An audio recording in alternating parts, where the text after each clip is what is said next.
stage where they sell some of the cars too. So those need to see that. So we're just gonna go live real quick, but it's not really the podcast. It's just for us to get links up. So don't worry. Okay. So if I'm trying to fix my hair, then I need it. There we go. Mine's good. You want me to go ahead and do the shares, Terry? Yeah, because I can't. Just worthless. I am in this horrible place of where my gaming rig, it blew up basically, and I'm using the work laptop, and work laptop's a little restrictive on what things I can and cannot do. Now I can host podcasts for some unknown reason, but I can't like update links on like Facebook. It's ridiculous.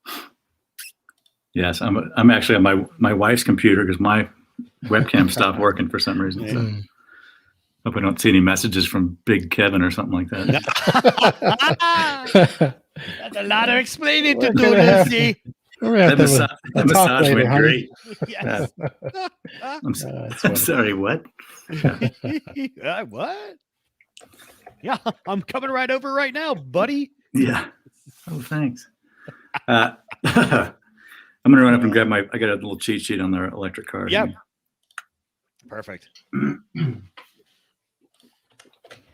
Oh, come on, Matt and John. Hey, it might just be you and me and Tom.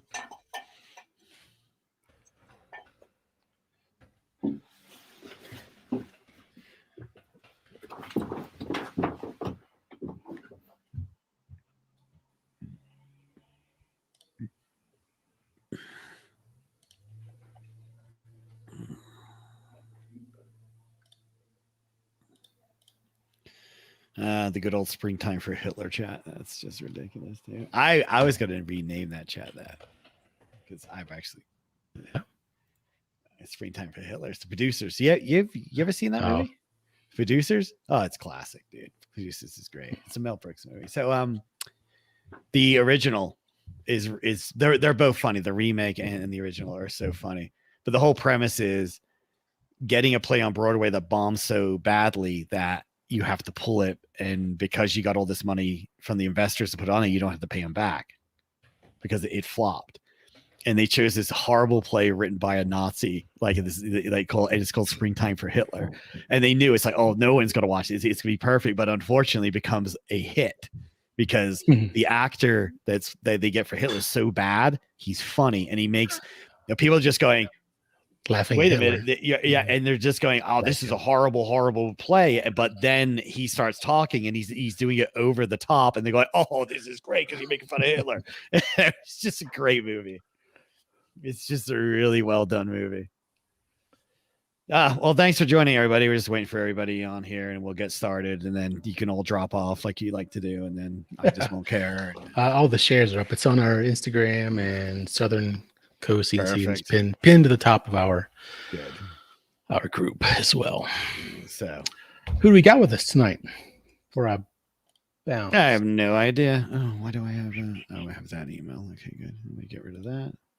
So if you're watching tonight, go ahead and say hello. We love our peanut gallery.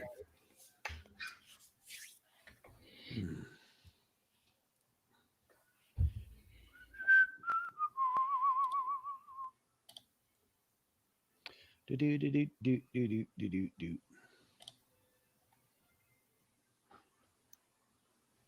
Huh.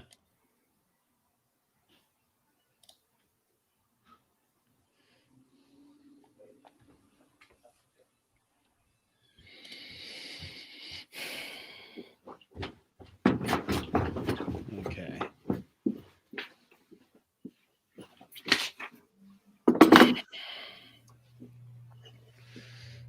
I need to go back here. Hey, Kyle, how's it going?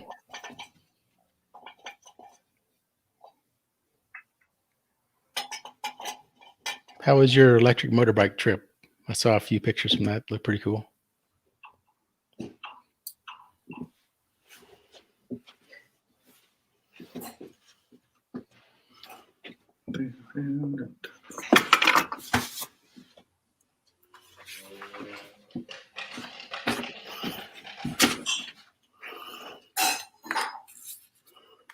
Oh, yeah, we've seen that one around.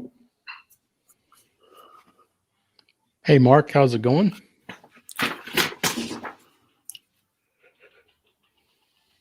How was your classic ride? Saw some pics. I think your wife posted up and tagged you in. They look pretty fun. Mm-hmm. Did your Mustang survive?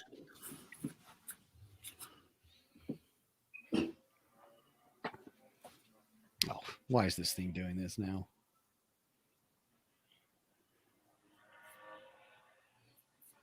All right, hold on. I gotta do something stupid real quick.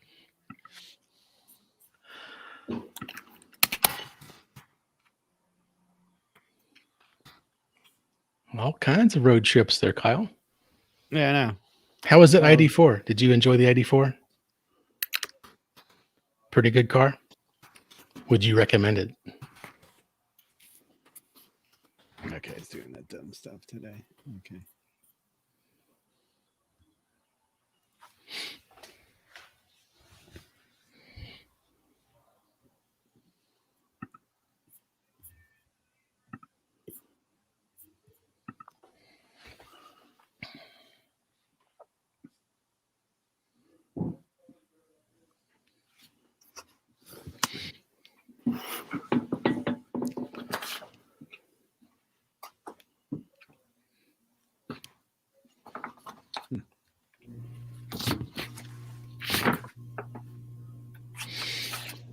Terry, you want to go up to Fort Collins? I'm gonna do what? Drive Kyle's ID4. Yeah, one of these days. Do I have to go to Fort Collins? Or check it out at least. No, we're actually going to go drive it, Kyle. That's how it's going to be. Because if we have to go to Fort Collins, I'm driving. Yeah. Okay. That's excellent. All right. Couple more minutes. We got to find the other two. If they ever turn up. Or it's just you and it's just going to be us three if nobody else turns up there. The center spotlight. Yes. Just saying. Yes. It's all right.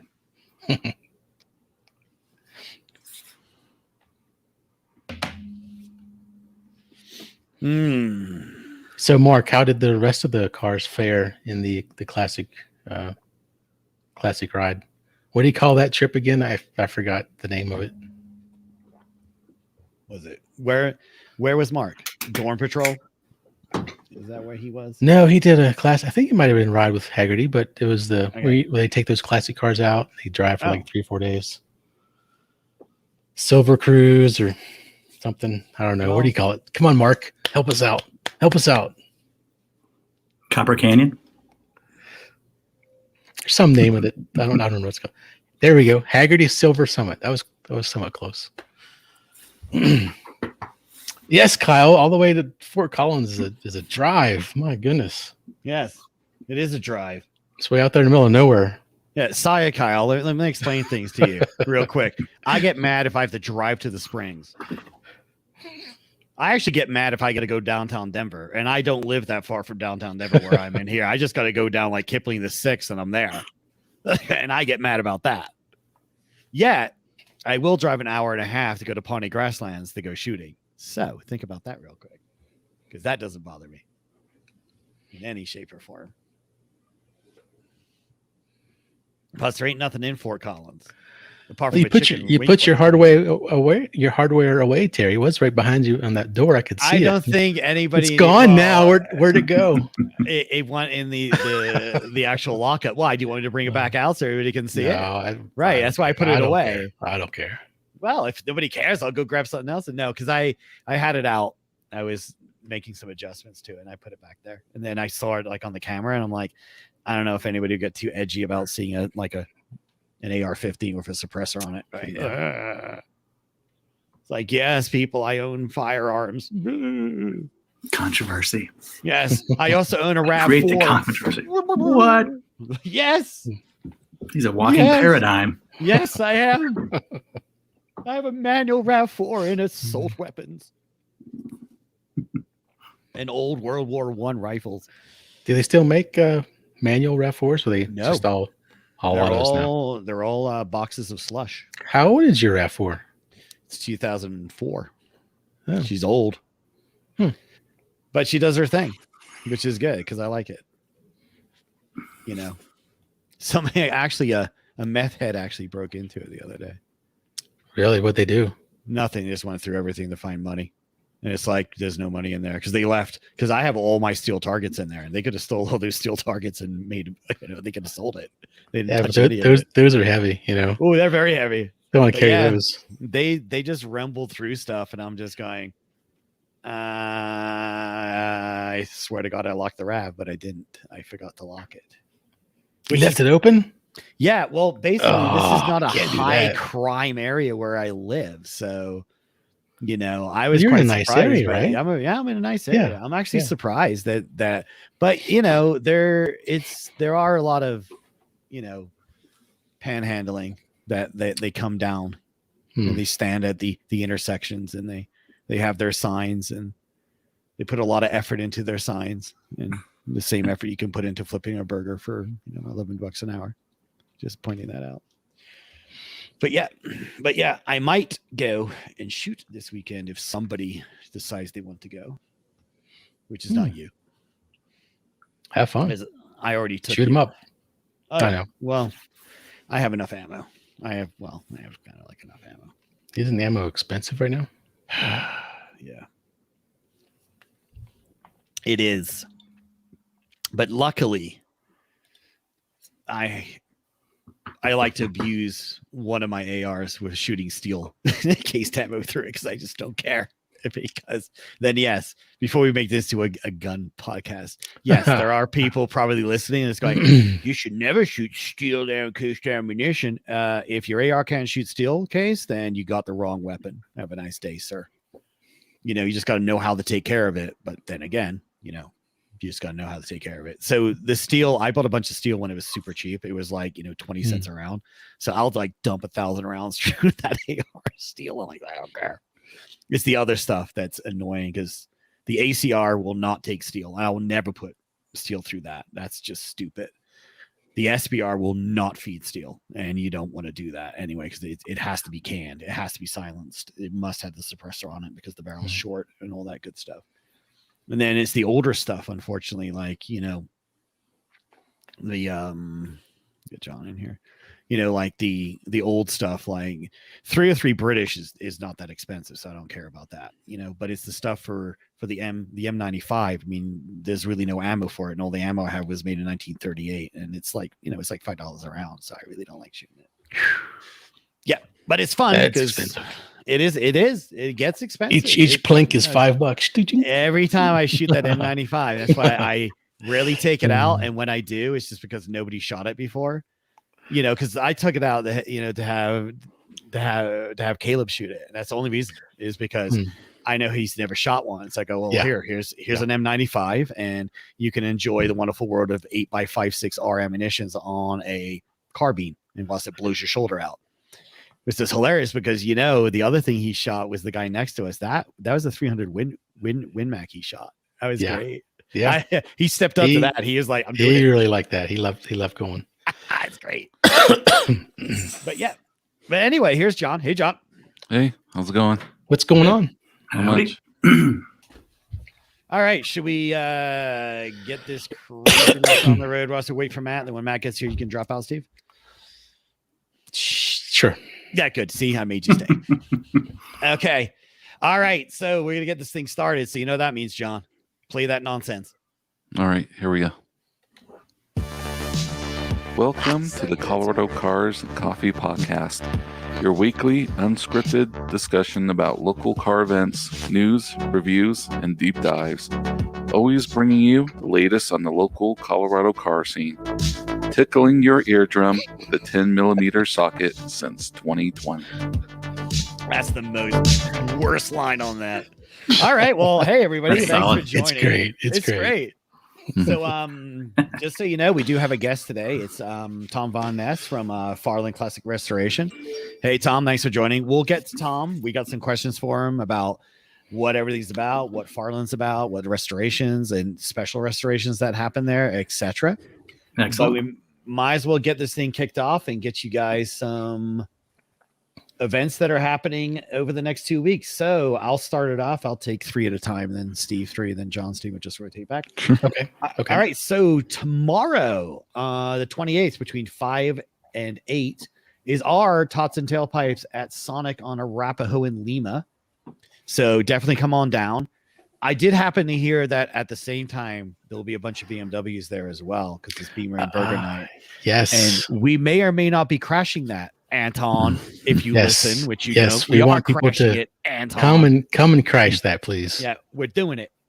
And then the big event, May 29th, 8 a.m., Slush, the Motorsports Festival. Okay. So 650 Midway Ranch Road in Fountain. PPIR. That's where that's at. PPIR, kids. PPIR. So definitely go and do that. It's going to be a really wonderful event. So have some fun. And then May 29th, 9 a.m., Caffeine and Chrome at Gateway Classics, which is going to be 14150 Grasslands Drive, Suite A in Englewood. So they're back up and running. So definitely go check that out. All right, Stevie Cakes. Okay, May 29th, 8:30 a.m., last Saturday's car show, Bass Pro Shops. That's at Bass Pro Shops, 13012 Bass Pro Drive in Colorado Springs. Also on May 29th, Saturday, 9 a.m., Steamboat, Cars and Coffee. Transit Center parking lot, 1505 Lincoln Avenue in Steamboat. And also on Saturday, May 29th, 10 a.m., Car Show, just named Car Show. 3251 22nd Street, Greeley. So a car show up in Greeley. Excellent. All right, John. Yeah. On May 30th at 8 a.m., it's a Hugh Berger Motors Street Tuner Mayhem at Bandamere Speedway. Also on that same day at 10 a.m., the greatest spectacle in racing Indy 500 watch party. I thought it was Monica. Okay. Keep going. This is at the Factotum Brew House at 3845 La Pond Street in Denver. And then May 31st at noon, we have Cars and Boba grand reopening at Mini Moo's Tea Shop, 7555 East Arapahoe Road in Centennial. I might go to that one. I think I might go to that one. That might happen. Yeah. All right. And then May 31st as well, 10 a.m., Memorial Day car show at Applebee's on 10625 West Colfax Avenue in Lakewood. I happen to know happens almost every single year. Yeah, so that's a big one, right? That is a big one. So definitely go check that out if you can. And in June, of course, the big boy. June 5th, 7 a.m., Lafayette Cars and Coffee, hosted by Adams Polishes. We all know what that is. If you need to be reminded, it's Flatirons Church, 355 West South Boulder Road in Lafayette. Yes, it starts at 7. I highly suggest you get there at 6. Weather's better. It is June. It will be busy. So definitely I got there around 6:30 last time, and it was enough time. There's plenty of parking at that point. Yeah, but it's just a good idea. They're just going to get busier and busier. So yeah, definitely. Early is better. Early is better. Then in the Springs, for you wonderful Springs people, June 5th, 10 a.m., Colorado's biggest street car barbecue. Hopefully that's barbecuing cars, not people barbecuing cars. Or if it is, I might go. And that's going to be on 1705 East Pikes Peak Avenue in the Springs. Then I'm just going to round them out. And then on the 5th, June 5th at 10 a.m. and June 6th at 5 p.m. is the BFE GP at Highlands Plains Raceway. So definitely go check that out. That is on 93.301. That's a Lemons race. That's a Lemons race, kids. Okay, so go check that goodness out. So that's going to be on 93.301 East US Highway 36 in Deer Trail, Colorado. And the last one on June 6th at 9 a.m. is Wicked Caffeine and Octane, again in the Springs on 5883B Palmer Park Boulevard in the Springs. So yeah, so definitely check them all out. That's what we got going on. And of course, if you find any events that we didn't list, we don't list them all. Like we list as many as we can, but also on our page, on our Facebook page, on the events tab, there'll be a lot more in there. And whatever you find, please post to the page. All right, guys. Yeah, fun. I'll be out. All right, Steve's leaving. Bye, Steve. Yeah. Have a nice day. See you, Steve. Good. Hey, all right, he's gone. So Bye-bye. he's just too much. No, anyway. Jeez. Great. Hey, come on. I have to get my digs on Steve because he gets his digs on me when I'm not there. All right. And we're going to plug it. We do have our newsletter. We're almost at 1,000 who have subscribed to our newsletter. If you're not signed up, get that spam. You know, we add features. We do try to feature a member's ride, for them to, just give us some information and stuff like that. And then we do have our Instagram photo contest, which Matt can describe because he is running that bad boy. Yeah. Oh, wow. It is almost June 1st. May has flown by. So yeah, next Tuesday, we'll be beginning to take submissions for our June photo contest. We'll accept them for about 2 weeks. I have to pick an end date for that since it doesn't end nicely on a Friday. Okay. But yeah, it's JDM, Japan is kind of the theme. It doesn't strictly have to be JDM cars, so I kind of broadened it a little bit to anything Japanese car culture related, drifting, anything like that. All right, so excellent. Get your pictures. Yes, get those pictures, put it up there, and we do have prizes. And do you remember what we're giving away? Are we giving away Steve? Yeah, I think we are giving away Steve. Okay, you guys will be the lucky owner of Steve. Well, that's a bad price. A owner of a middle-aged man with I think his hips starting to go out a little bit. Do his cars come with him? How do I not enter? Yes, exactly. Great. Steve calls me old man because I'm technically a year and a half older than him, but he did not age well. So, but anyway, that's perfect. So we do have prizes, so definitely check those out. And yes, it's really I will get everything announced. Probably do it Monday, Memorial Day, the day before. Okay. We started. So watch for that announcement on Instagram, on our story, and on our post. That's perfect.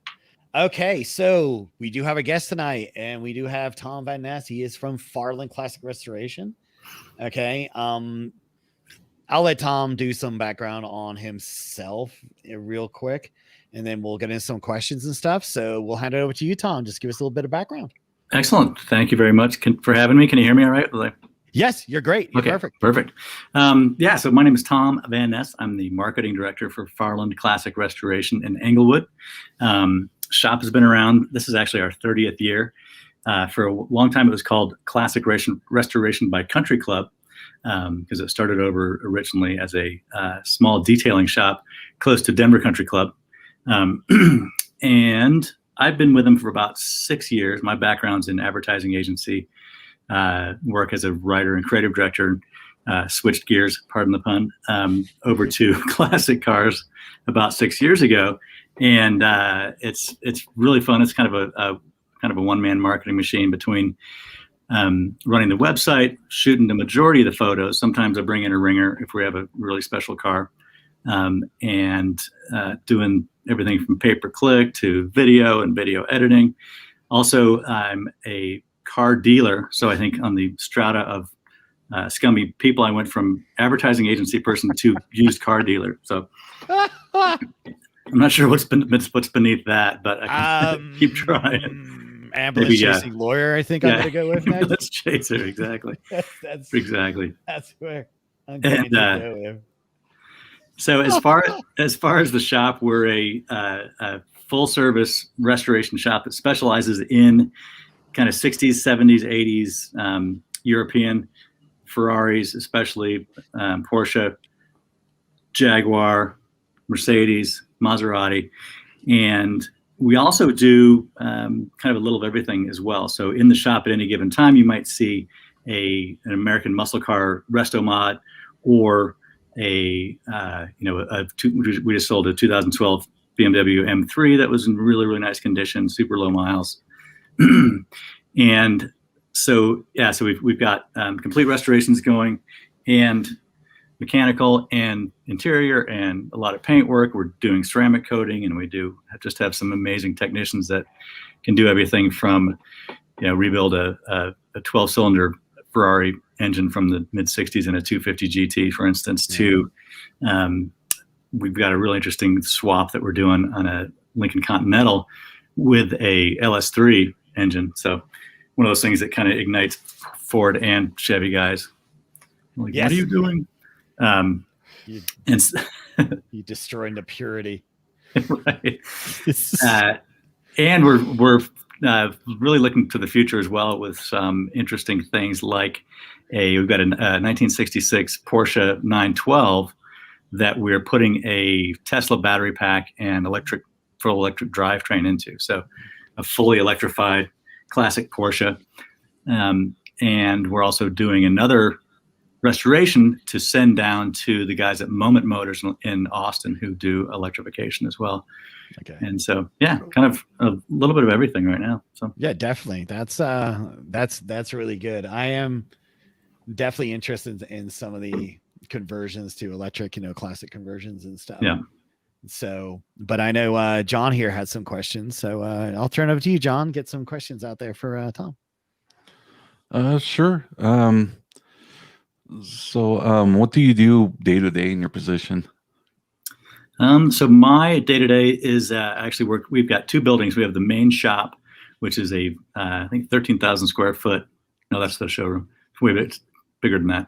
I'm not a realtor. Sorry. My office is actually in our showroom. If you go back to the website, if you want, you can click the cars for sale and you'll see the big kind of banner at the top of that is that's where my office is. And so my day to day is coming in and everything from updating for sale listings if we've sold a car or if we've got a new one on. We use Auto Trader Classics, ClassicCars.com, Hemmings, Craigslist sometimes, Bring a Trailer sometimes. Sometimes we do kind of heavy PR with Motorius and Yahoo and things like that.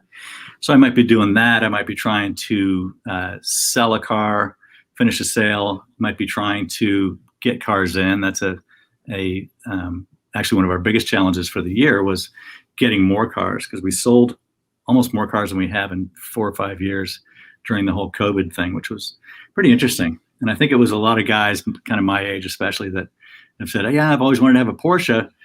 I don't know what the hell's going on in this crazy world, so I'm going to get my Porsche. Yeah, right. And so also might be, photographing, doing some video, working with Pat, who's our social media guy, and working with our other sales guy, Bill, who is a Ferrari concourse judge and has taught me just an incredible amount about the classic Ferraris. And so he's able to fill me in on things, and I help him with his computer, so that's nice. There you go. And then, another part of a standard day could be going to get order swag for the guys and for our up and coming swag shop online, and going to events in theory, now that events are back happening. Right. And, just kind of staying in touch. We also do a newsletter. We got you beat by about 300 people right now. So, oh, don't worry. Well, that's a goal. So Ryan, who runs our newsletter, and the other ones, and Florian and Scott, if you're listening, I want 400 new subscribers by Wednesday. That's how it's going to be, kids. And don't forget to go to farlandcars.com and sign up for our newsletter. And then sign up. And that way there's always this 300 little thing. That's perfect. Right. But yes, definitely. The battle royale. That's great. So a little because you did mention that, during COVID, car sales increased. Do you have an idea on what kind of caused that to happen, for people to decide, hey, it's COVID and it's car buying season? I think so that it's to kind of weave into it. My biggest challenge as a marketing guy is the fact that 90 to 95% of anything we produce or create is consumed strictly for entertainment purposes. Right. 90% of the guys out there, and they're mostly guys, just consume it because they like cars and they like this certain kind of Ferrari, or they like, that kind of video, whatever. And so I think that the interested kind of guy who wants to get into it, the hobbyist or someone who's already had cars, they had so much time in their hands to just dig and dig and dig and dig. And with things like Bring a Trailer helping us out, and Meekum on TV, and Barrett Jackson, I think that, guys just got more and more interested, and they were more and more bored, and still had a fair amount of money to spend for any number of reasons. A lot of our very, very serious guys that we end up doing close to $1 million restorations with, right, are pretty much recession and COVID proof.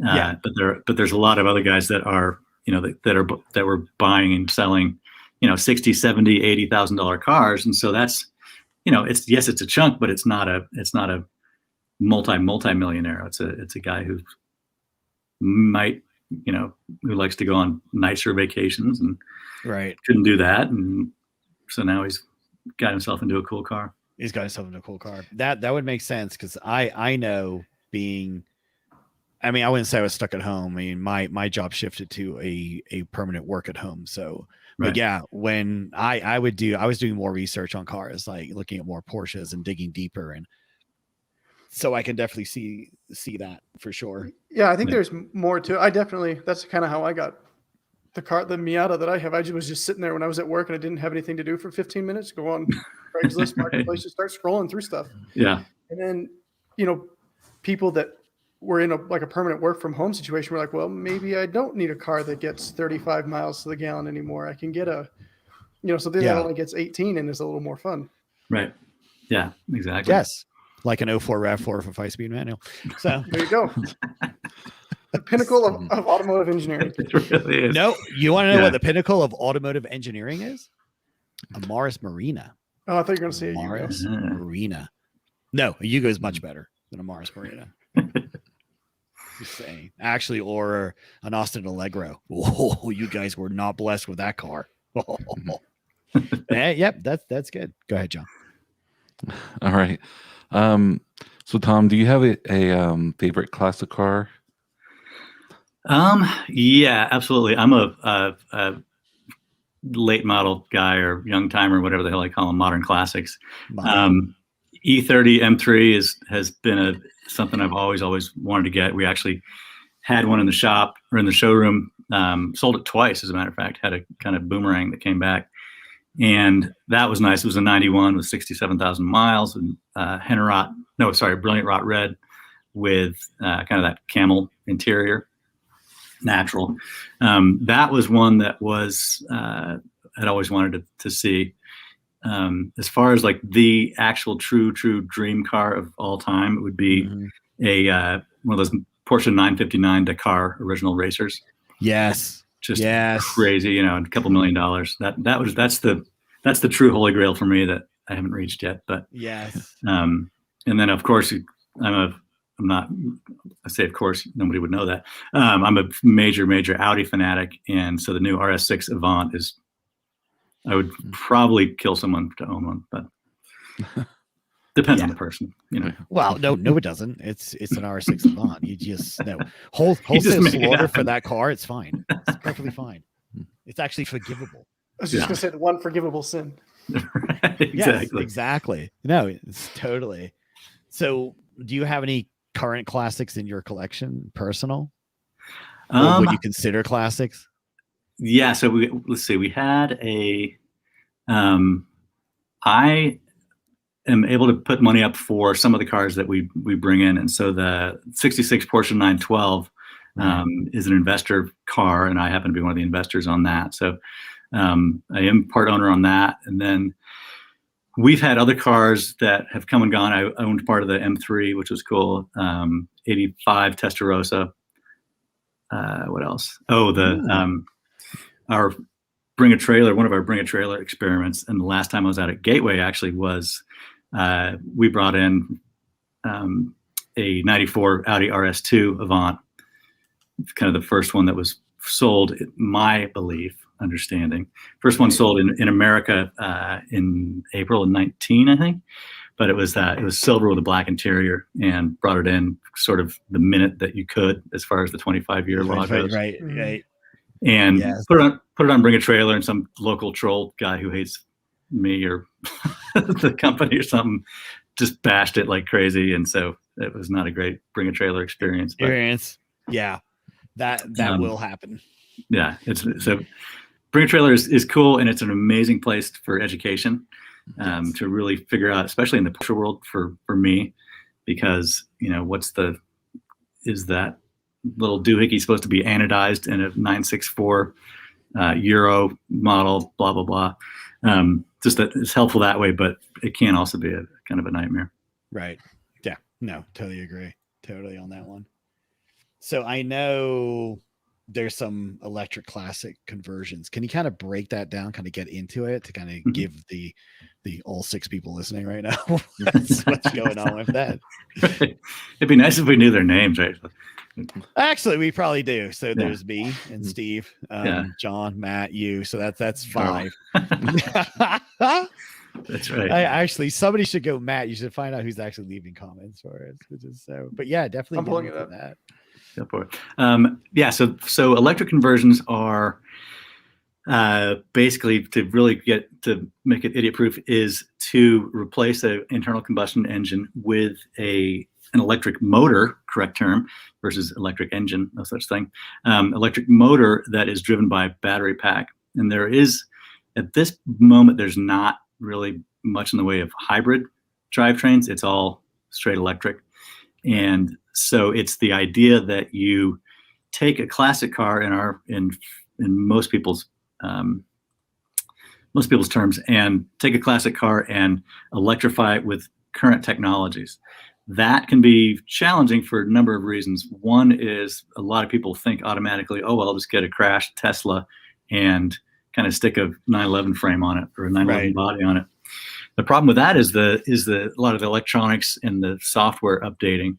You also run into problems with cooling. These batteries are extremely sort of fragile and need to be cooled precisely. And so if you start to mess around with removing those cooling systems, then you end up with basically a WMD that if it catches on fire on the side of the road, there is your local fire department cannot put it out. It'll just burn and kill everyone around. So and so there's several companies that are some are making kits, some are doing classes. Some of the most famous are EV West. They're really, really pioneers in this, especially in the Volkswagen world. They're out in California, and they've been doing it for quite a while, and doing really nice rigs. And on the kind of simpler side, they're getting a little more complex.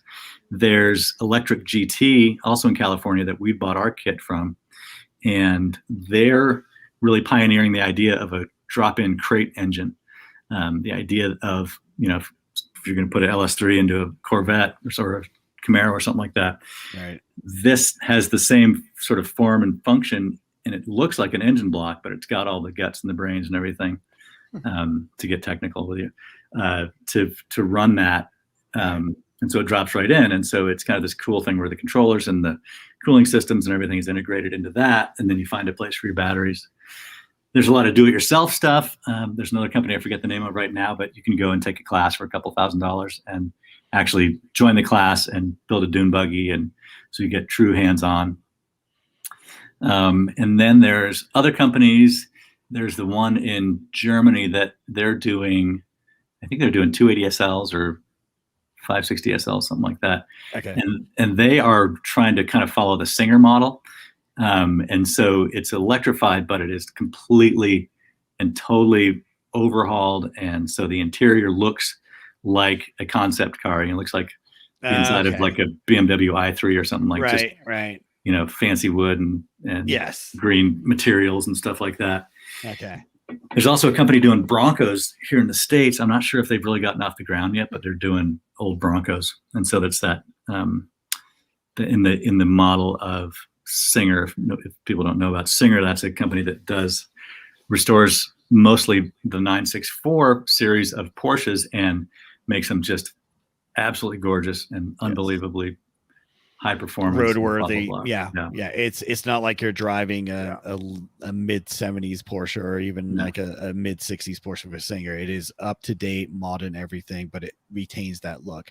It's like what works of art. Yeah, it's what a real. It's a high end resto mod. It's not that. And that's But yeah, so. And then I'll finish with one other little thought on the electric classics is, as being so close to the classic car market, we have a challenge in that a lot of the real enthusiasts in these cars, whether it's a Model T or a Bronze Era or a 55 Chevy or a 61 Ferrari 250, a lot of the guys who really love these cars are literally getting old and dying, which is it's a they're very much a challenge. And so we're seeing the need to kind of recruit more enthusiasts, create more enthusiasts, and then find other channels for them that where things like, oh, I don't want a stinky gas car. I don't want the maintenance. What about gas going bad? I got to get my emissions, that kind of stuff. The electric classic gives you all the look and feel most of the look of the classic. And then you've got almost zero maintenance. You just plug it in and you're not dripping oil all over the place. Right. They're faster, sometimes way faster if you do a direct drive, because that's another choice, is keeping the original transmission or doing Tesla style where you actually drive the two rear motors straight to the wheels. And that's where you see a lot of the videos online of these 911s and 912s just patching out for 10 minutes. Yeah. And so, lower maintenance, and the costs are not a ton more. I mean, they're still very, very premium. Our 912 will probably be in the realm of 120,000, something like that. Okay. Not cheap, but that's including the car, right? That's everything out the door. Yeah. I mean, that's where we're aiming to be. And, and it'll be restored to our level with fit and finish and polish of interior. So that same 912, if it were not electrified, would probably be these days in the kind of 60 to 65 to 70 realm. Right. So it's close to doubling it, but it's extremely unique and highly resellable and that sort of stuff. Right. That makes sense. No, that really makes sense. I mean, I think you're onto something there where it's like, I think Steve and I were having a conversation. I think all of us in here had a conversation on it. It's eventually, people are getting older. That generation that had those cars, they're pretty much going. Our generation is now more prominent, Gen X, etc. So we're continuing that line of the cars we like. And now the up and coming ones, they're definitely going to look at some of these classes, go, I like the styling, I like the shape, but I don't want to deal with this air cooled, Boxster 6 that just pukes everything all over the place. And I got to do this and this, and I just want to plug it in. Yeah. And I want to update the suspension. I want to be able to do these things. But, when I pull up, people go, oh, that's like a 72 911 SC. Yes, it is. But it's an electric motor really in cool. it. Yeah. And then that's kind of what we're looking for as far as, we know the car will be beautiful and the interior will be awesome. It's like this red leather and plaid that's just going to be eye-popping. Yes. But what we're really counting on is the, kind of like a 3 ooh factor. So you see the car, you're like, ooh, that's cool. And then you open the door, ooh, and then you open the frunk, and you're like, ooh, oh my God, it's electric. Holy crap. Electric. Yeah. So we're pretty excited about that. That's really, really good. That's really good. And then, we were showing some pictures of that drop-in kit that you're doing on the 912. Is that like more of your preferred? I mean, when you're looking at doing these, do you have like a preferred kit? I just like the drop-in, is it easier, or do you like kind of go to different kits and say, for this application, for this type of car, is there any restrictions when it comes to that? It really is it boils down to battery size, a lot of it. One of our old when a guy used to work for us did a 39 Chevy truck, and with kind of a cool forklift battery and DIY rig and Tesla batteries in the back, forklift motor, Tesla batteries in the back. And it was cool. And he kept the original drivetrain. And so, you'd use first kind of granny gear, and it would get you out of the parking lot, and then you put it in second, and you could do 70 on the highway easily. And so something like that is for that platform, you don't need to get super crazy. It really, and it also comes down to, comes down to battery size. So we could they filled the bed of the truck with batteries. So that was no problem. Right. In the Porsche, we got a big kind of prefabbed module that replaces the gas tank. And then you end up with weight, not challenges, but you want to get to your weight balance of, these Porsches are notoriously back end heavy. They're sliding into guardrails everywhere.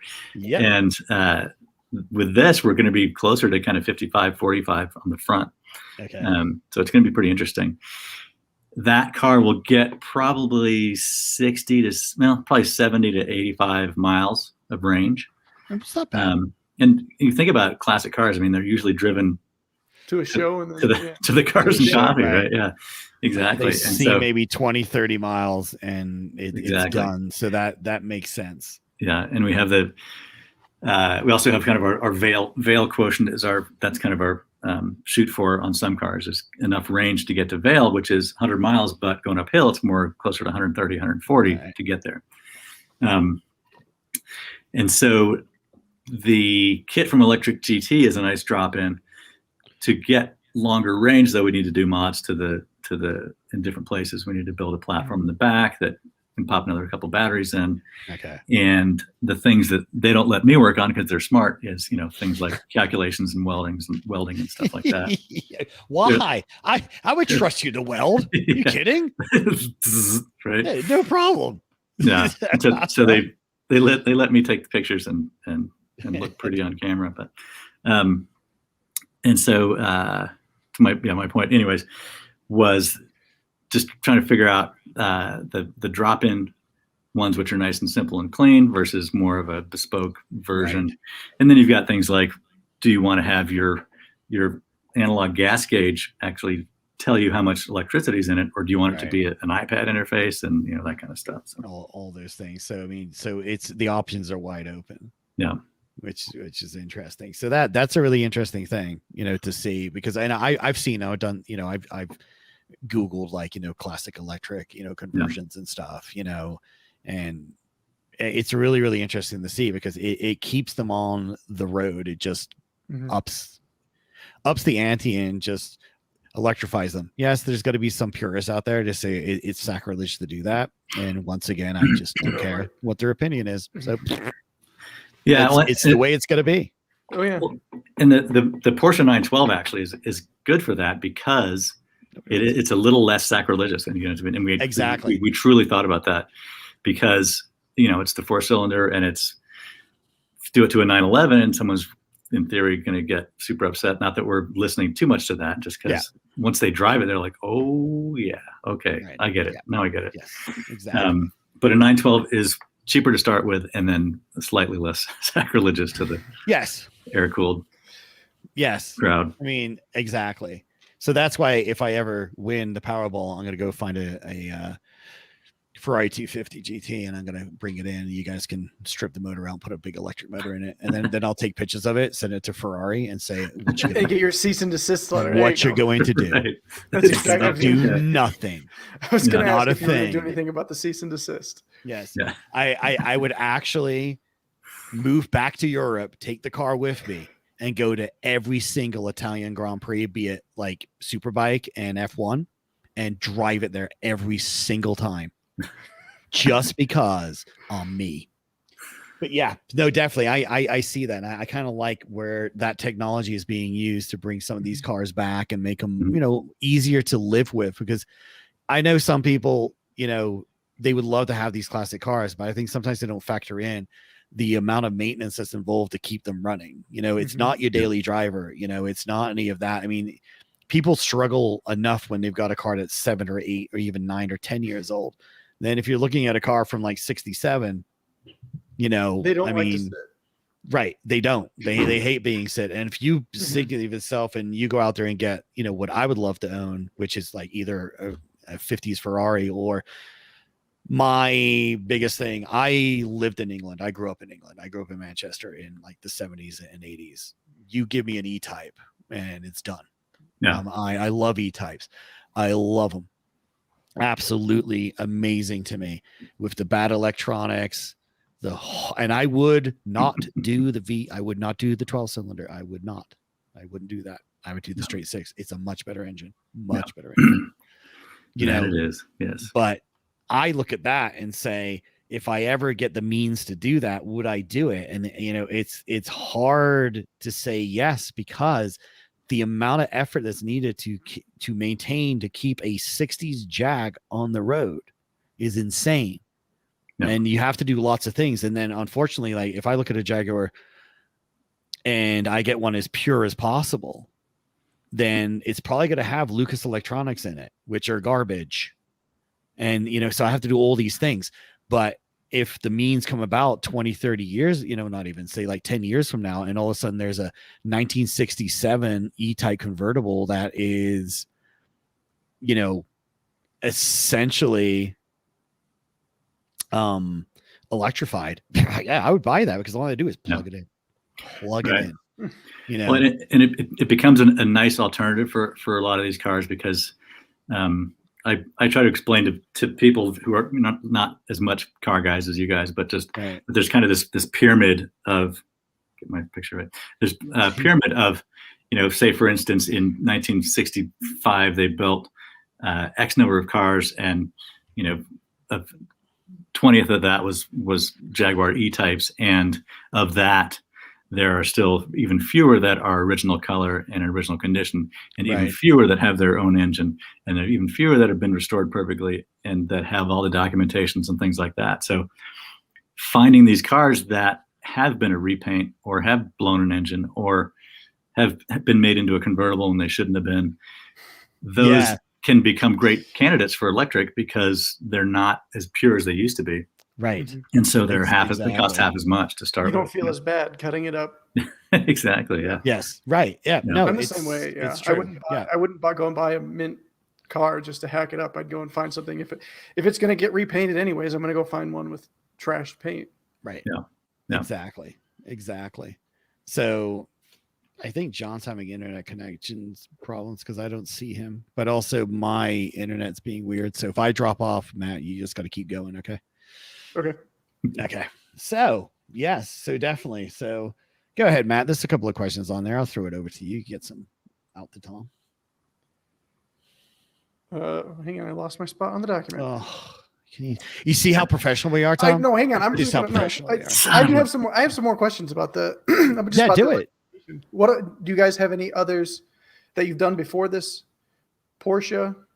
Other manufacturers besides Porsche that you've done? As far as electric conversions, no. This is our kind of pioneering baby in this European car realm. We did have that '39 Chevy truck, like I said, that was done by our former shop managers, and that's not in the same kind of realm. So we are getting up to speed and learning with this car. So, and we've got a couple others behind it. We've got might be getting a 993 that we're going to try. And then that actually ends up with, sometimes you have other issues that you don't even think about, like was it 88 or 89 when the OBD onboard diagnostic computer became standard equipment. All of a sudden those cars become very hard to electrify because you've got a whole computer system to try and work through versus the nice and clean, simple 1966 where you fix it with a coat hanger kind of thing. Yeah, exactly. Yes. Sure. Yeah, I was going to ask if you guys have talked about doing anything since the OBD2 or OBD came around, because I was curious how that would work with emissions. Yeah, exactly. That's obviously it doesn't have emissions. Yeah, and that's a conversation I'm actually having with the guys at Electric GT right now is, can we do this or should we just back it up to and end with the SCs, So. Nice. Yeah, it's cool. I definitely like seeing the electrified muscle cars, mostly because it just makes people mad. Yeah, it's cool though, because they rip. Yeah, some of those are wild. It can take a car that has a lot of power but doesn't handle well, and all of a sudden it's maintaining that power, but now it's also handling a lot better. Yeah, definitely. Gravity. So you can see John, right, Matt? It's probably my connections being weird. Yeah, I can see him. Yeah. Okay. Hey, John, go ahead and ask a question. Matt, just let me know if everybody can hear him. I go through the question and I'll just be quiet. Okay. I don't think I really have any questions.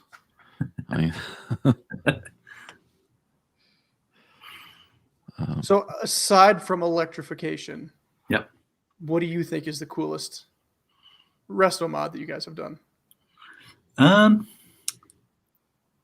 Let's see. We did like top 3 if it's that hard. Yeah, I'm not a big Lincoln Continental with the suicide doors kind of fan, but we've got one in right now that has that LS3 and it's got airbag system. That one's pretty cool. It's a 62, I think. Okay. That one's very cool. Not necessarily my cup of tea. We did a 66 GTO, Pontiac GTO.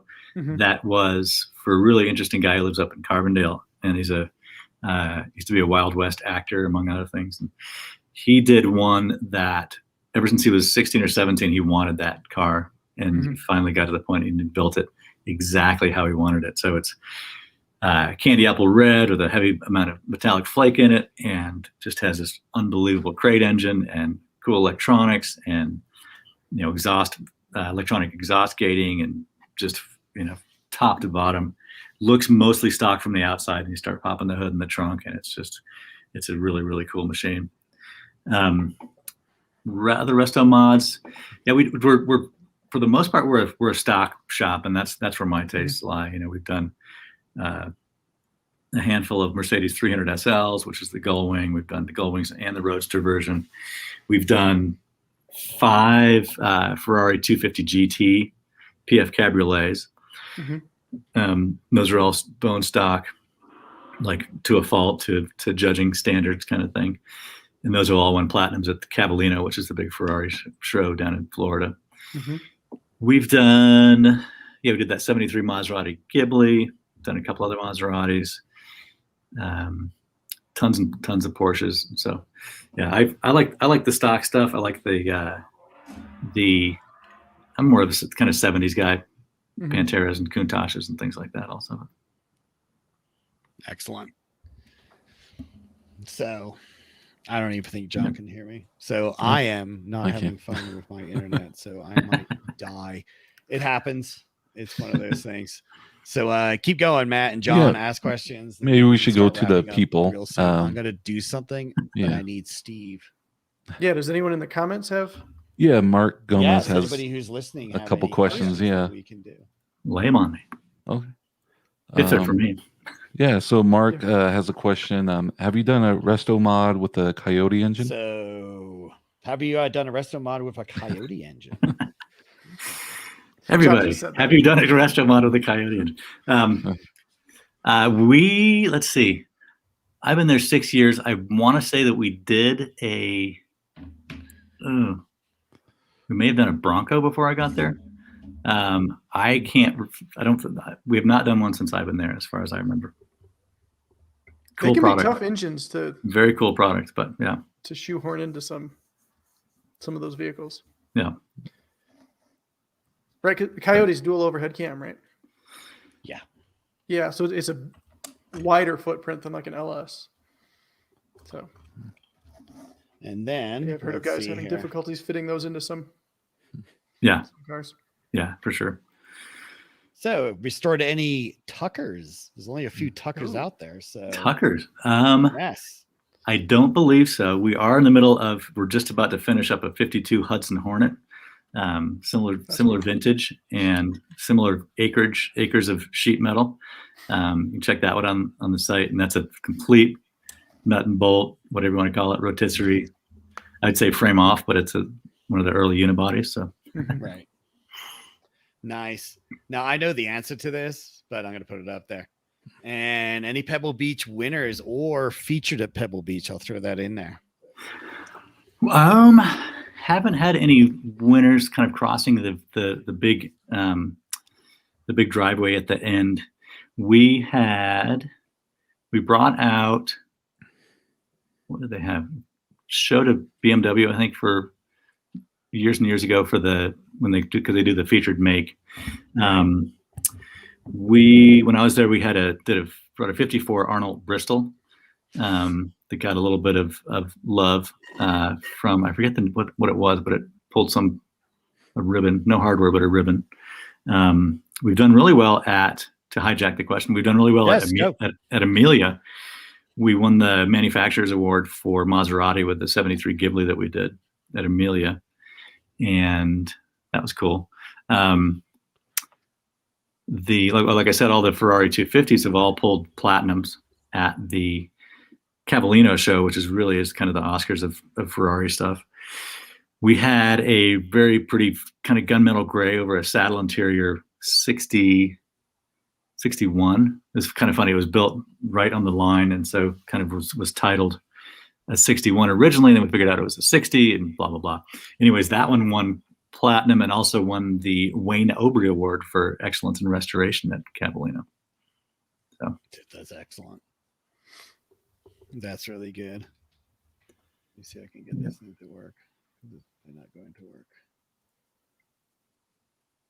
This is, I love it when, what the, yep. My internet's being really weird. I'm surprised I'm still even here. And the only problem is I can't hear anything. I can't see or hear John. So can you hear the rest of us? Yes. Yeah, I can hear you, but so I just can't hear John. So if you can hear me, testing, drop out and come back in, please. Because it's probably really that. It's being really weird. Okay. But yeah, so moving on. There we go.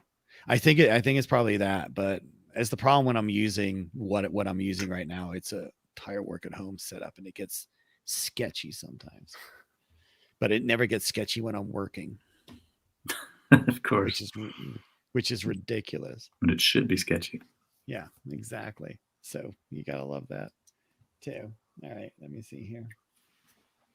Let me see. So just moving in. So I know that we have.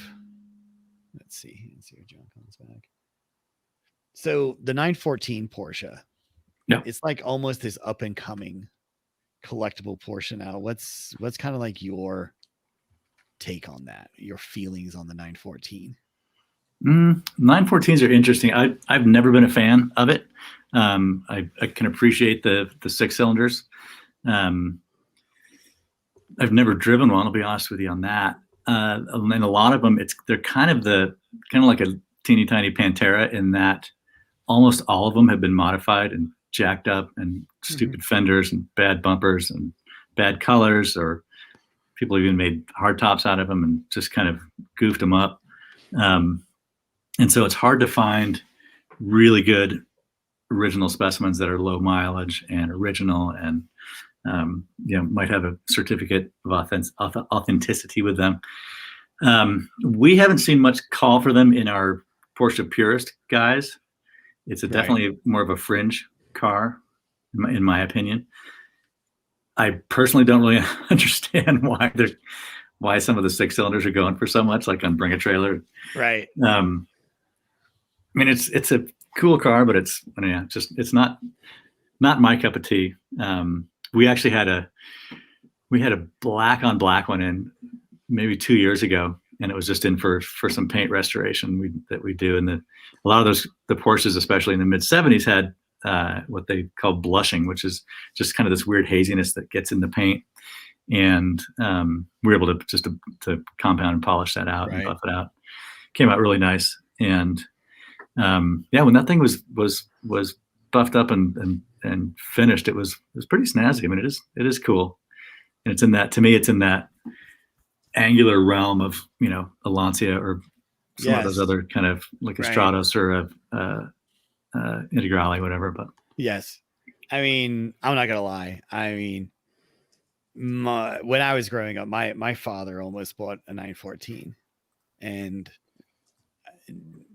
he wanted one. He thought about it. I told him I would disown him as my father, and because I just don't. I mean, I just never got them. I know some people do, and some people love them, especially like with the 6-cylinder, and they go, "Oh, it's like." But to me, it was just kind of like, what was the point? It was Porsche's like economy box car, to me. Now, granted, my father also owned, did buy a 924 turbo, which is definitely like, what it is, but that thing was hilariously fun. He also had, a 1970, it was like a 77 911 SC, which swapped ends on him, and that car disappeared within a week. It was, poop, gone. So I don't just get it. I think some of it is because the growing interest on 914s is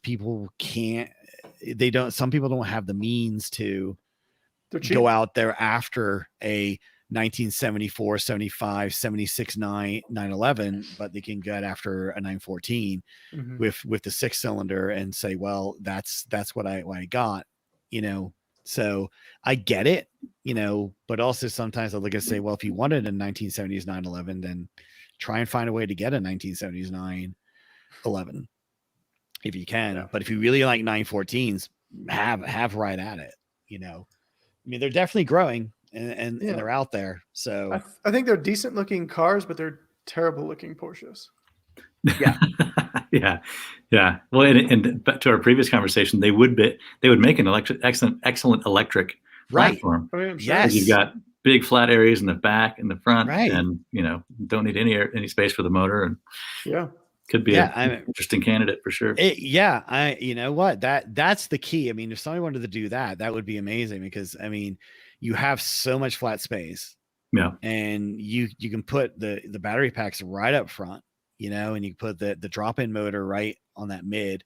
Yeah. And you got the other trunk right there. You can put in the extra range batteries and call it good. Yeah. So that would be fun to have that thing and just smoke a GT3 and right. Yeah, exactly. Just like go nuts with it. It's just hilarious. That's great.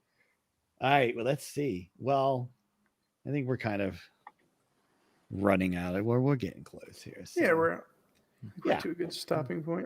I think we're at a good stopping point. So Mark asked one more question. Oh yes, go. What does Mark got? And I'll put that up there. Oh no, it wasn't a question. He said no one wanted a Dino for many, many years. Amazing how things change. Yes, exactly. That is very, very true. Tell the story of my father's failed attempt to buy a Dino, which he should have bought and he didn't want to. Sure, let's hear it. Is it a quick story? None of my stories are quick. All right. I shall make it. All right, I'm out of here. Yeah. This is most of these stories are in England, and the old man was looking at the Ferrari, Dino, not that horrible Dino like the mid-engine. We're talking about the 246 Dino. Yes. Yeah. So my brother, who was a mechanic and ended up being Ferrari trained mechanic and all these things. My brother was very good at what he did. Said, yeah, you want a Ferrari, this is the one you want. Because yes, technically it's a Dino, but it really is a Ferrari and nobody wants them. But they're great. You buy this, we'll, do a little bit of restoration to it, make sure it runs, and we'll store it, and it'll make you a lot of money. And the old man drove it. He really liked it. He was like, oh, yes. This is what I should do this. I should do this. And then he was about to buy it. And then he saw a Daimler. And he bought a Daimler. And we're not talking about a really nice Daimler from 1950s with the two-seater, the big heavy steering that you see.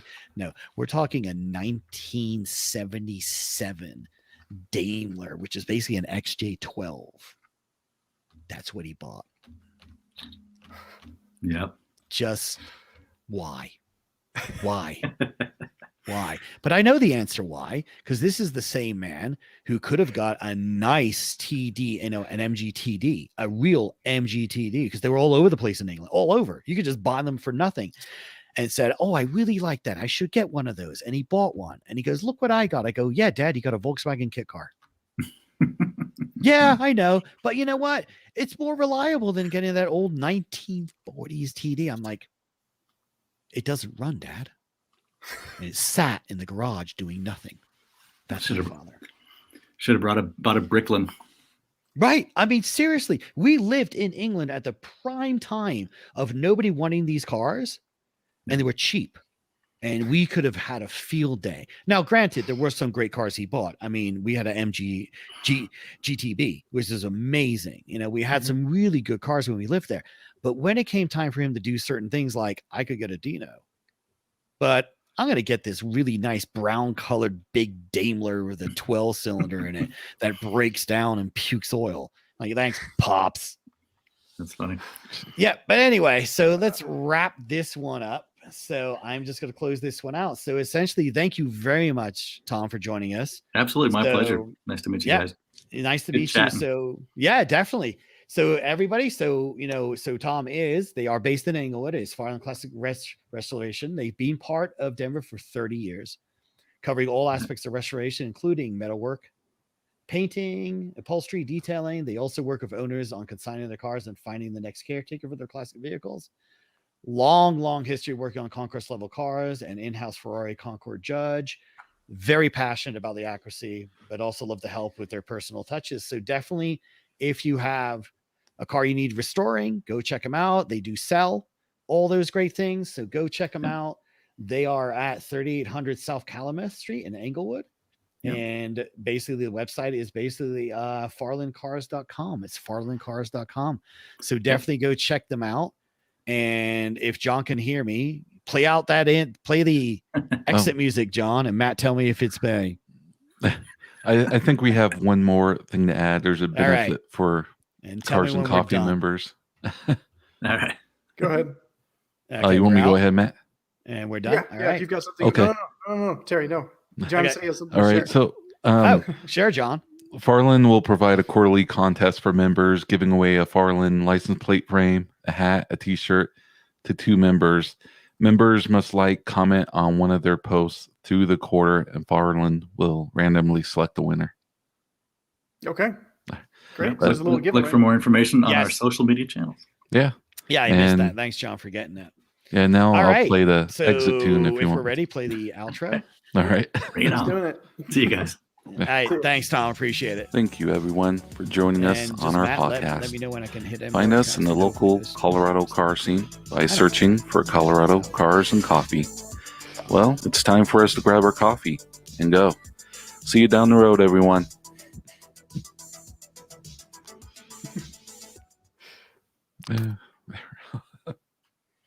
And now he's having issues. Terry dropped out right before he could end the broadcast. That's funny. I don't know how to end this. I think we just leave and it just ends on its own. Hopefully. All right. Well. All right. See you, Matt. Good night.